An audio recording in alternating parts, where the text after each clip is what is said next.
In this tutorial video, I will be showing us how to implement ERC1363, which is a payable token, and its several use cases. So, the convention is that if you want to make payment with an ERC20 token, you first have to call the approve function and before interacting with the transfer function. So, in the case of ERC1363, this solves the problem. You can make payment with just calling a single function. So in this case, we'll be creating an ERC721 smart contract, as an NFT smart contract, and we'll be charging a fraction of ERC20 as the mint fee. So that is, if you want to mint, you make payment with with the ERC1363 payable token. So this tutorial assumes that you have knowledge of ERC20 and then ERC721, and then we'll be making use of Foundry to carry out the whole tutorial process. And if you don't have Foundry set up, you can just go to book.getfoundry.sh. I will include the link in the bio, so you can click on it and go through the docs and see the step-by-step guide on how to install Foundry in your project. So the first thing we'll be doing is to initialize our Foundry project.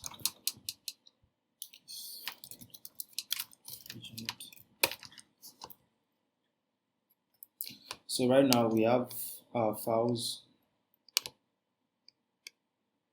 Alright, so now it is installed, and now we have to install some dependencies. That is, we have to install the ERC1363 payable token dependency, and then the open Zeppelin contract as well.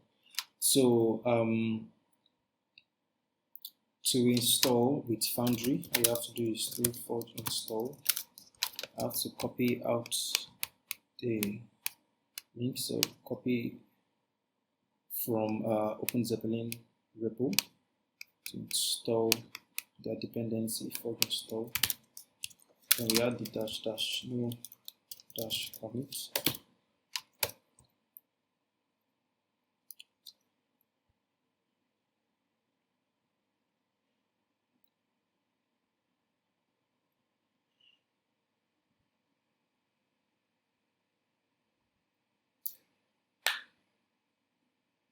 Okay, then we install the ERC1363 repo as well.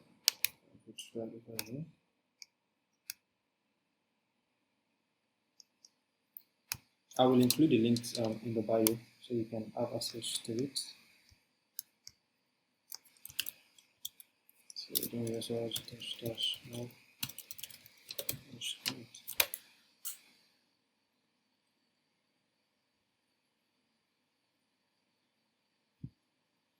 So now we have our project set up, we have our dependencies installed. Now we can get started. So we're creating a new stability file.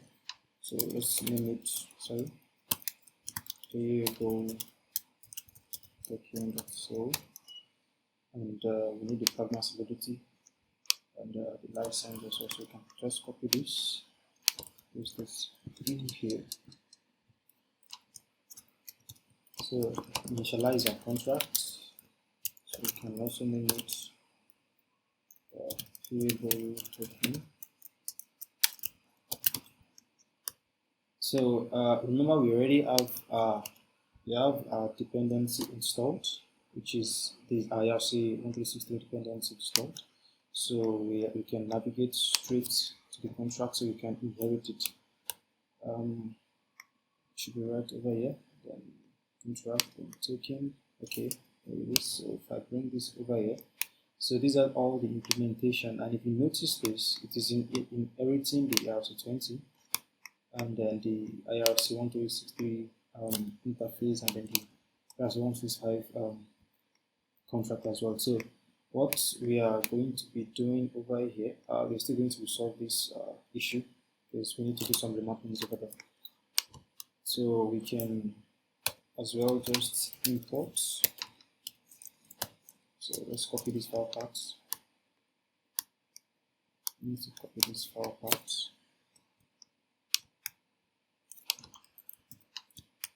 So this material error. So this is going to import the ERC1363 contract into our contract. So the next thing is to inherit it.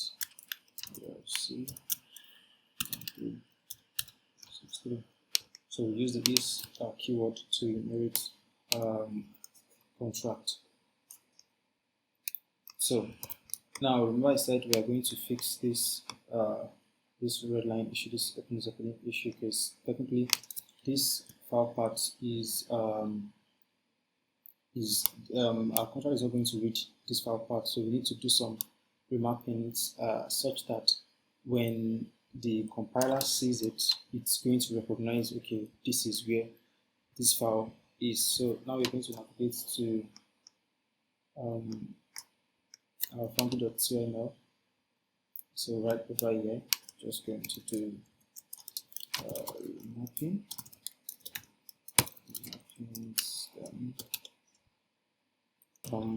Then we do this. Now here's the thing. I'm telling the compiler that whenever the compiler sees this, it should redirect to this file path.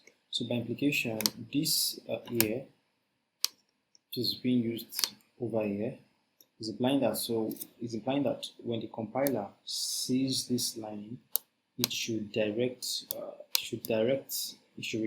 and then go straight to this file path. That's the whole essence of remapping. So let's just take a brief look at the ERC1363 implementation itself. So technically, it has quite a number of functions in it. The transfer and call with the data parameter, transfer from and call. Yeah, this as well. So there's a whole bunch of implementation in it which we are inheriting over here. So if you're just getting into the text space, you shouldn't worry yourself about the technicalities of the aspect, but then you can just in your spare time go through the contract and then try to understand what each of these functions are doing, because technically we'll be interacting with just about two. That's a transfer from another the approve function. Those are the ones that we'll be interacting with. So the next thing is to initialize our constructor, which is going to run only once. So since we are inheriting ERC20 here, so technically the parent contract if the parent contract has parameters in its constructor, we have to initialize it in our own constructor as well. So by implication, we'll be having this. So I'll just have to code the token. So ERC20 takes in two arguments. That's the token name and the token symbol. So we can just let's just name this test token. We can name this TKT. So test token. Yeah. So now we can let's initialize the owner address. So let's just say owner. Sorry, type owner. So then we can call the owner function. Owner state variable over here and then initialize it. So we can set it to the message sender. So the message sender is the caller of this function, the person deploying this smart contract. On deployment, let's just mint a number of tokens to the message sender. So now we are getting this underscore mint from the ERC20 contract. when we are inheriting, technically you inherit all the internal function, public and external functions inside the parent contract. So the main function is made available for us in the ERC20. So I assume that we already have knowledge of that. So it takes into parameters, person receiving the token, and then the amount. So let's just send 1 ether to the person. So that's like 1 and then 18 zeros. So let's create a function, a free mint function that allows anyone to come and then mint. So aside the fact that we are minting directly to the person deploying the smart contract, anybody can just come to the smart contract and then it's a free mint, just for tutorial sake. So in deployment, we don't do free mint unless it's a full set of some sort. So to do that, we have a function. So let's name it free mint and give it a visibility of public. Then we can say, so let's just copy this same mint internal same mint. Okay, sorry about that. The same function. Bring it over here. So all right. To simply put, I think our ERC1363 contract is ready. So if Forge build this for the compiler to compile, okay, we are facing an error. Okay, we didn't save Foundry.c.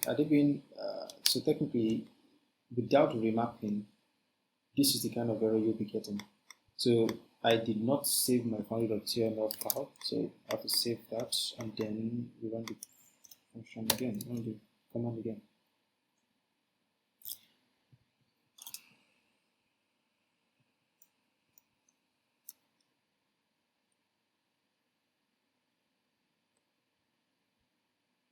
Right. Okay, so our token, our ERC1363 token is now ready. So now, if we're making payment to this token, the contract that is going to be receiving the payment has to implement the ERC1363 receiver, because if it does not, it will not be able to accept this token. I'm going to go ahead and create an NFT contract, ERC721 contract, sorry. So let's call this NFT token. Since we are making payments, we are paying for minting with the ERC1363 payable token. So we have to implement. So let's copy this over here as well.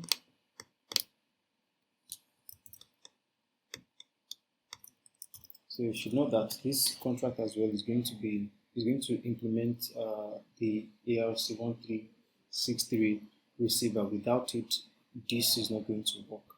So initialize our contract. So let's name it NFT token. And then so now we have to import some dependencies. Okay, we need the ERC721 dependency from OpenZeppelin library.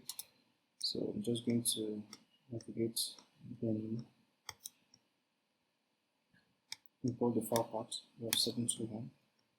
So let's copy the relative path. So import.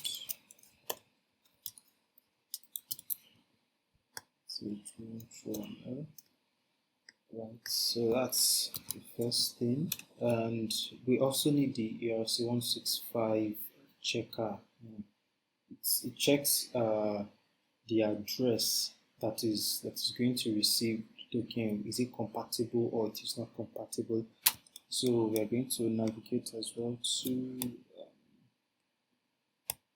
contract. It is introspection. Okay, so this is our ERC165 checker. So copy relative path.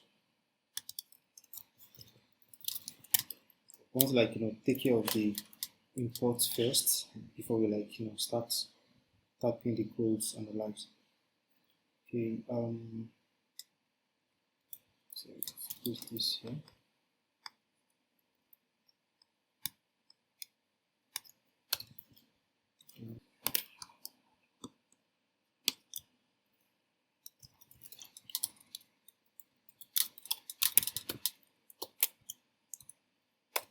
Okay, so we're going to copy the file part.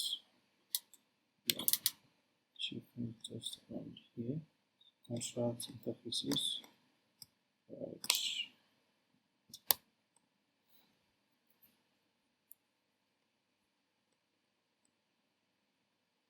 So we have the ERC1363 interface over here. So we need to also import the receiver interface. Sorry.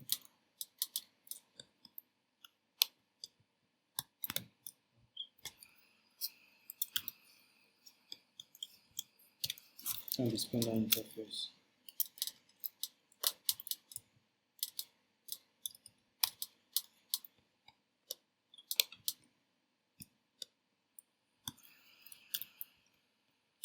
Alright, so we have our imports set up. So the next thing is to inherit our ERC721 contract from OpenZeppelin. So we use the is keyword. Also inherit the ERC receiver. And then the spinner as well. We may not need this importation after all. So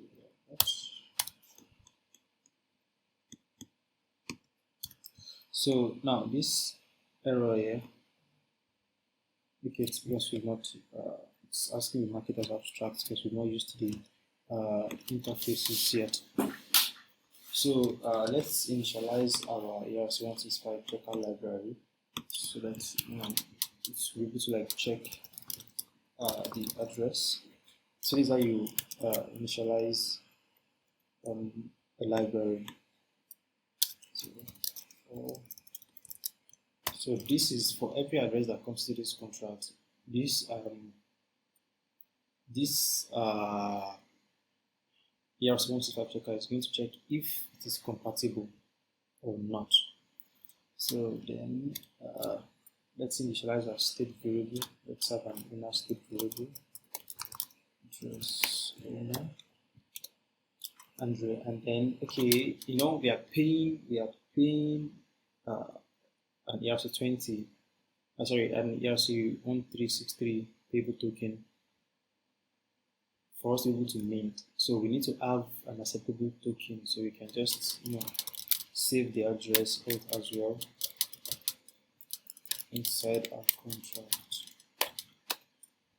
So now let's have our constructor.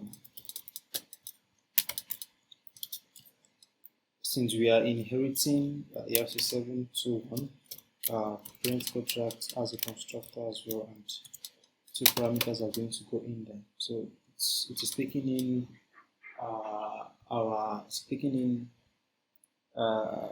the token name and then symbol. So let's add this over here. So let's give it a name. So let's say just NFT. This as well. Just NFT. So let's initialize two things over here. Let's initialize this accepted token address. So we can do that in our constructor. So accepted token. I'm gonna copy back here to differentiate. Okay, so it won't shadow each other. So we initialize it here.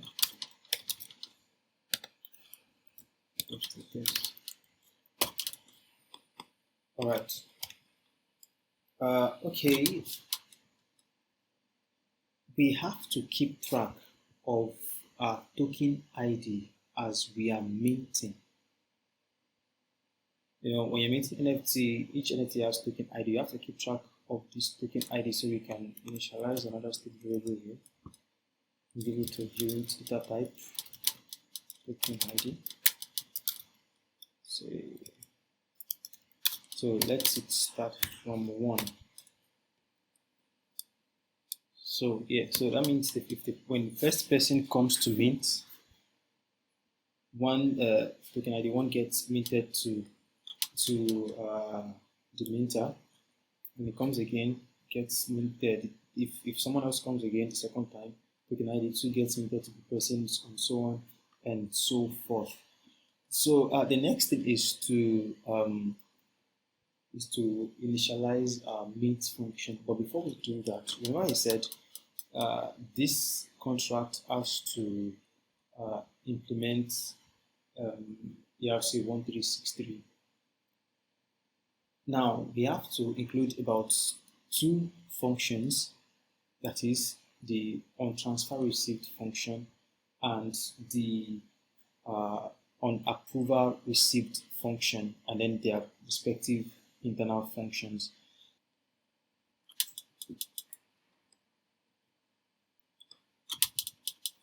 So I have implemented the onTransferReceived and onApprovalReceived. So now what these 2 functions are going to do is that once this NFT smart contract receives a transfer, it is going to trigger this callback function inside our own smart contract, and then whatever we want it to do will be done inside this internal function here. And also on approval received as well. So once this NFT smart contract receives approval, something else will also be done over here. So I implemented a little bit of an event over here. So when tokens are being received, emit some events of the token details, the spender, the sender, and the amount, and the likes. And then also implemented the tokens approved event as well, which we emitted right over here. We want the smart contract receives approval from a caller. So now the next thing we want to do is that once a certain amount is being transferred to the NFT contract, what should happen?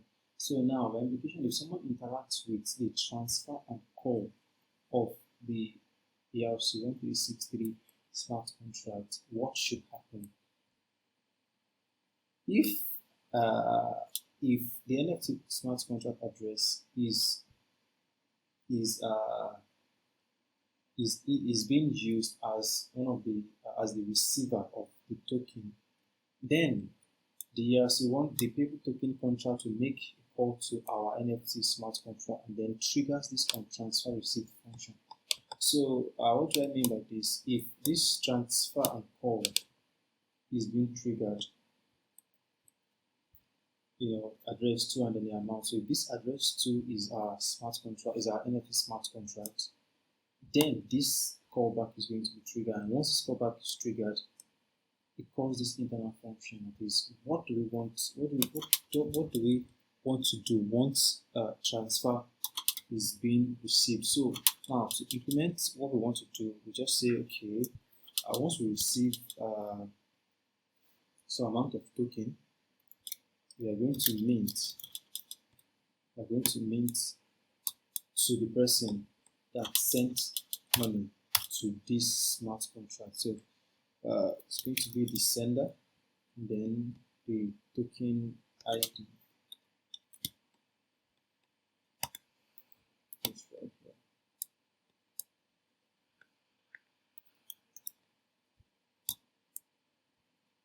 So now, once the token ID is being minted to the person, we have to increment it so that we won't keep meeting the same ID to the to different colors. So token ID plus plus.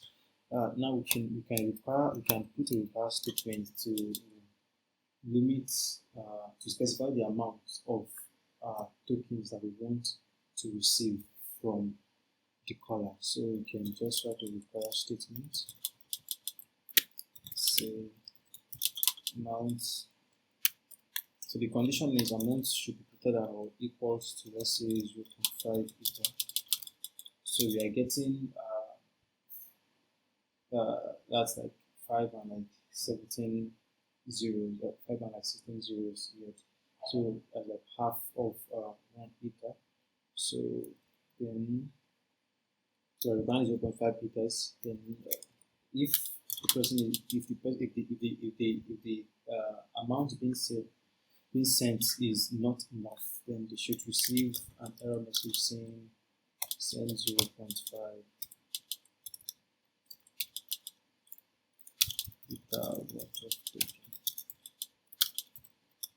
sorry, string should not be too long. So I'm using ether here as a unit of measurement, not necessarily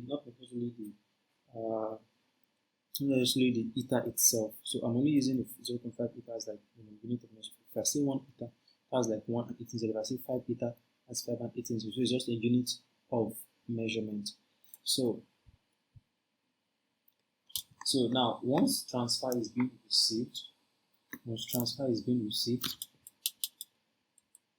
this is going to happen.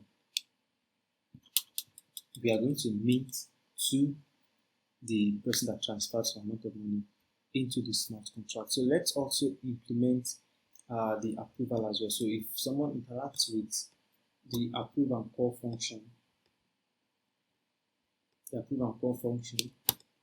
what should happen? So once our NFT smart contract receives an approval, we also want to meet to the person that approved the smart contract. So to do this, we are going to need one more importation. We deleted the ERC1363 interface, so we have to bring it back. This will be minutes. So let's look at that. That's the one. So we're looking for that. Just stick in here. Alright. So let's go ahead. So now over here, now we can interact with the token with its interface. So this is a separate token address. You have to pass it in. That's how you interact with an interface. You have the interface name. Then you have the address we go into the bracket as a parameters, so that we recognize that okay, I am interacting with this already deployed ERC1363 token. So over here we'll be interacting with the transfer from and call, because once approval function is being called on ERC1 on our payable token, once our NFT smart contract receives this approval, what should happen? So what is going to happen is that we are going to transfer amount of token from the person interacting with the approval function.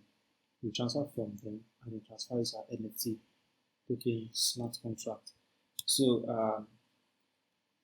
and then once the transfer is being made, once we call the transfer from and call, our NFT smart contract is going to receive the payment, and then we run this function straight up. So once it runs this function, it's going to mint to the person calling function. So let's put this in here. So from the sender, we're transferring some amount of token from the sender to smart contracts, which you can say address this, and then the amount. So the error here is saying unused function parameter on this function parameter, but then we have to like leave it that way so that we won't mess up the function signature. So let's have this in require statement here as well to specify the amount of token we are getting from them. So I think we are all set up now. So now our NFT smart contracts can now receive an ERC1363 payable token as the mint fee. So then we should have a little tweak over here to make sure that only the accepted token is being sent into the smart contract. So we can have the reverse statement. Okay, yeah. So this is what is doing exactly that. So this reverse statement over here is making sure that the contract interacting with this on transfer receive function is the accepted token contract. So if it is not the accepted token contract, it is going to revert. So with that being said, I think our NFT contract is all set and ready to be deployed. So next we are going to be writing test cases to test if our contract is working as expected. Let's build this first to see if it is working. It's working as expected.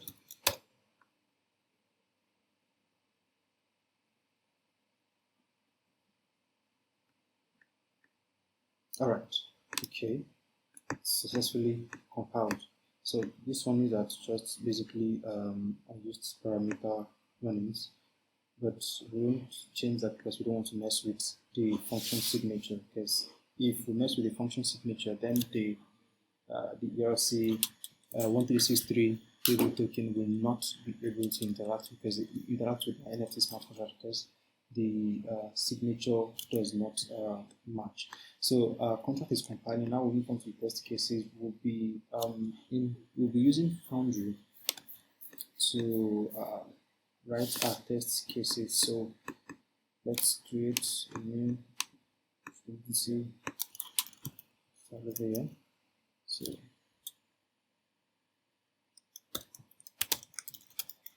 Payable.t.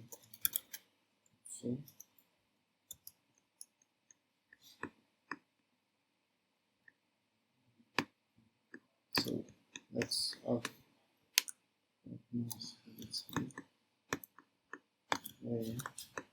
so that applies. So let's say let's import this. So that's like the basis of the project itself. I mean our test file rather. So we initialize our test folder. See, we are initializing a normal smart contract. So let's give this payable test.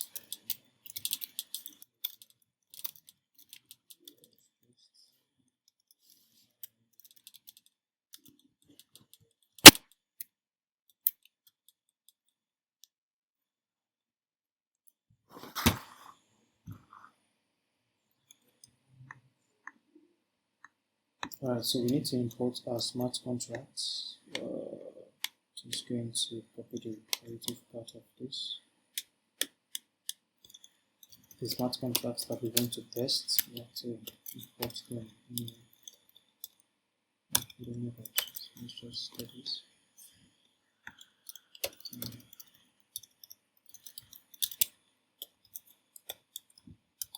Also imports the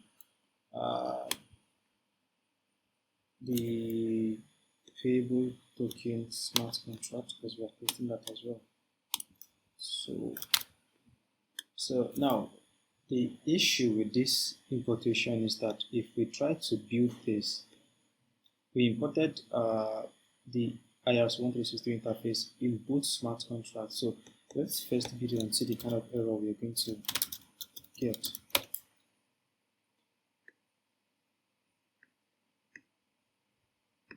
Okay.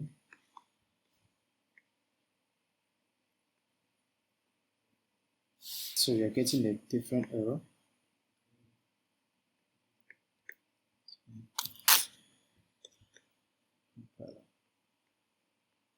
Okay. Okay. This is, oh, we did not save our file. So let's do that again. We're going to get a certain error. Yeah. So now this says that declaration error identifier already declared, and that's it's pointing at the interface, the ERC13 receiver and spender interface, because we imported it in both of the smart contracts. So the one way we can solve this is to specify the exact files that we are importing from either one of these imports. So let's make use of this. Let's just modify this. So in our NFT smart contract, we are going to, because other importations are already specified in the payable token smart contract. So to do that, we can just have a curly process. So from, so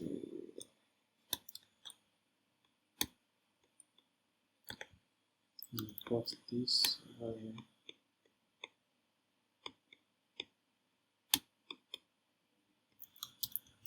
Then come out. Then you can have a ERC1363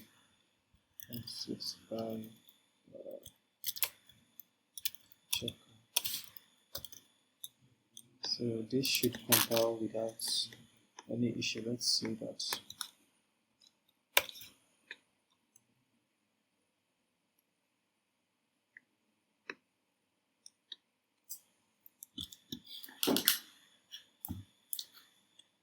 Alright, so it is compiled, and our dear friend,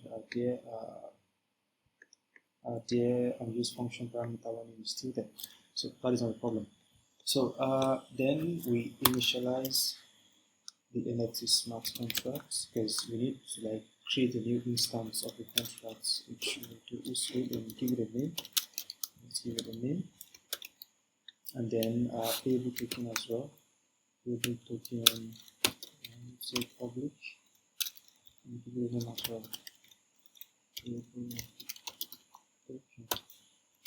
So now we've created new instances of our smart contract. Now we need to have a setup function, and there is a little trick that we are going to do, like generating random addresses that we are going to be interacting with, normal EOAs that we are going to be using to interact with our smart contract. So in a setup, this setup runs across all the functions. If you're familiar with Foundry testing, this setup runs once, and it's applicable to every single function that is being run inside this test file. So in our test file, we're going to initialize a smart contract. So I'm using the new keyword. This should be here. Did you give it a name? Sorry.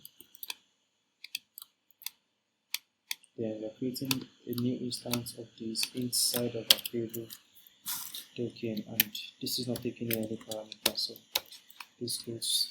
And then we have our NFT as well. Create new instance of that. But our NFT is taking in an argument, so we're passing in the accepted token address, which is our payable token over here. So if you want to make reference to the address of this payable token, you can simply write address payable token. So we have our setup ready, and then let's have our test cases function that tests test token names to check if our main function in our ERC1363 is working as expected. And then we have another function. Okay, I think we should have a function that is going to generate new addresses that we'll be using to interact with a smart contract. So this make address function is going to help us to generate random addresses that we'll be using to interact with our smart contract in our test file. So and then we have to initialize the address over here. So we can simply say okay, address contract lawyer is equals to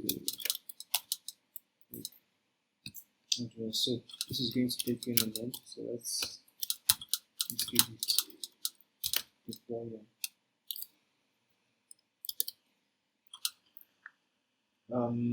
Now we move on to testing our smart contract. So in Foundry testing, we have access to a cheat code, which is a VM. So we'll make use of the start prank in VM cheat code. So now this start pranks basically just impersonates an address and then acts like the address. So now this contract deployer will be impersonating this contract deployer address over here by making use of VM.start_prank.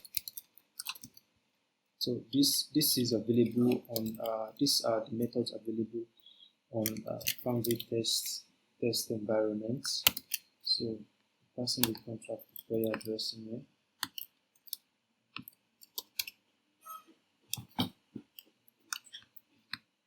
So and then we can like stop the prank by saying vm.stop prank. So at this point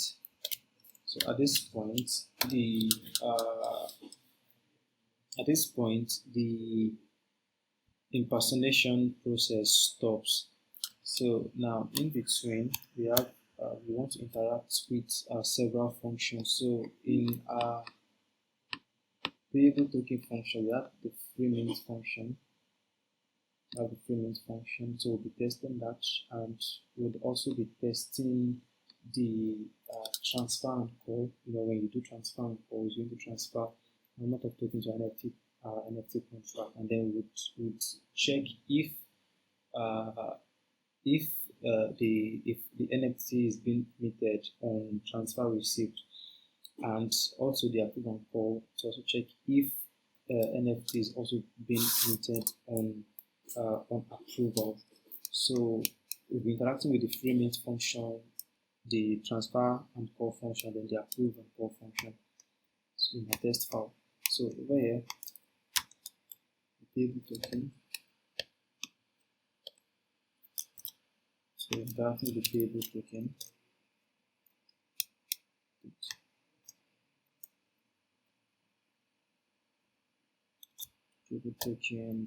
So we have all these methods available for us, but we're only interacting with the freemint function over here.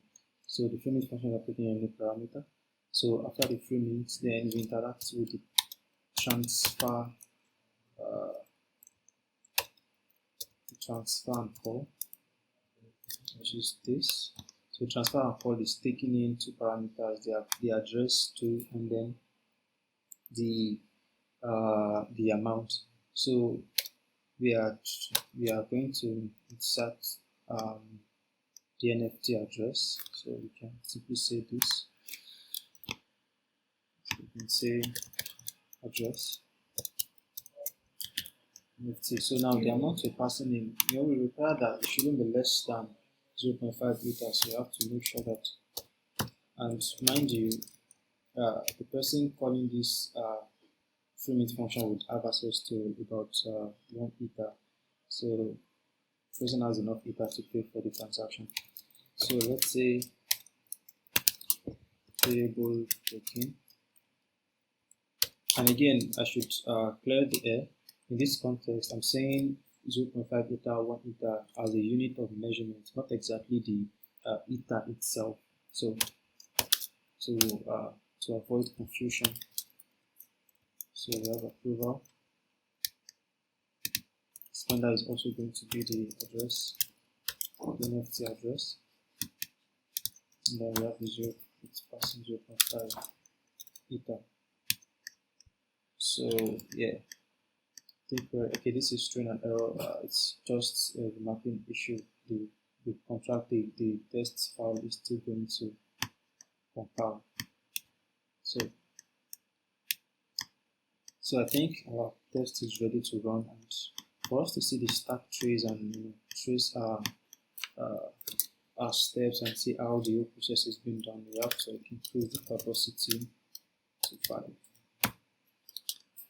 So with this, we'll be able to see the stack trace. So to run our tests, we'll just run forge test.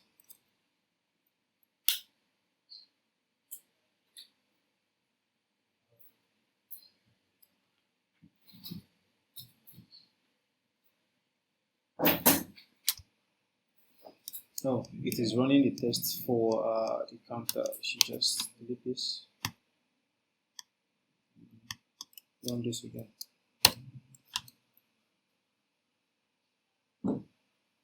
Alright, our test passed. So if we are to look at the stack trace, so we first interacted with the freemint function.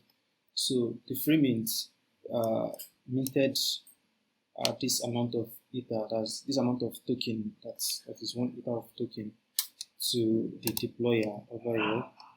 And on transfer, we transferred this we transferred 0.5 Ether to the NFT smart contract, and on receiving the transfer,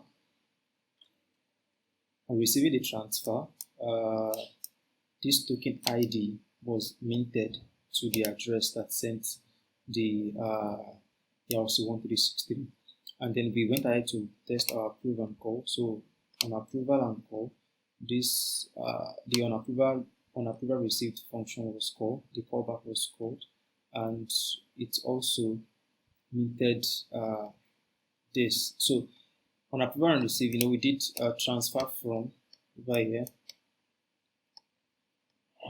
We did a transfer from over here. Transfer from, so technically it's transferred some amount of token to the smart contract, and then the transfer received was triggered again, and then token ID2 was minted. So, and our test passed.